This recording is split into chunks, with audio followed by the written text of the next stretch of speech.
10 million degrees, protons start to fuse, there's a huge release of energy, and bam! We have our first stars. From about 200 million years after the Big Bang, stars begin to appear all through the universe, billions of them. And the universe is now significantly more interesting and more complex. Stars will create the Goldilocks conditions for crossing two new thresholds. When very large stars die, they create temperatures so high that protons begin to fuse in all sorts of exotic combinations to form all the elements of the periodic table.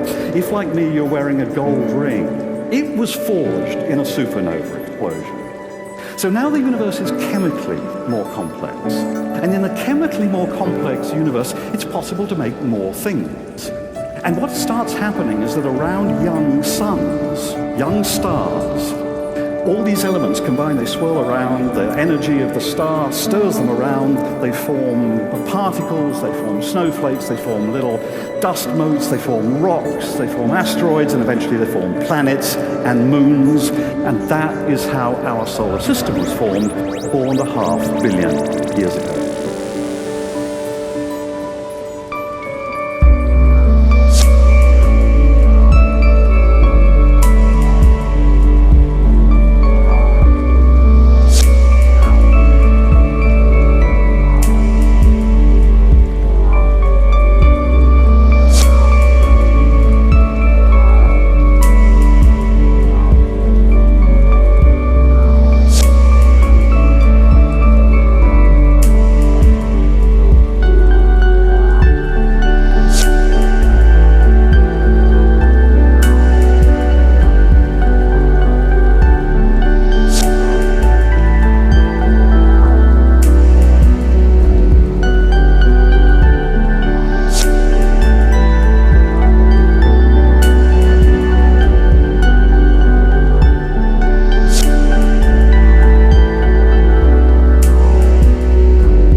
Because they contain a much greater diversity of materials. So we've crossed a fourth threshold of complexity. Now, the going gets tougher. The next stage introduces entities that are significantly more fragile, significantly more vulnerable, but they're also much more creative and much more capable of generating further complexity. I'm talking, of course, about living organisms. Living organisms are created by chemistry. We are huge packages of chemicals. So chemistry is dominated by the electromagnetic force. That operates over smaller scales than gravity, which explains why you and I are smaller than stars or planets. Now, what are the ideal conditions for chemistry? What are the Goldilocks conditions? Well, first, you need energy, but not too much. In the center of a star, there's so much energy that any atoms that combine will just get busted apart again, but not too little. In intergalactic space, there's so little energy that atoms can't combine. What you want is just the right amount, and planets, it turns out, are just right because they're close to stars, but not too close. You also need a great diversity of chemical elements, and you need liquids, such as water. Why? Well, in gases, atoms move past each other so fast that they can't hitch up. In solids, atoms are stuck together. They can't move. In liquids, they can cruise and cuddle and link up to form molecules. Now, where do you find such Goldilocks conditions?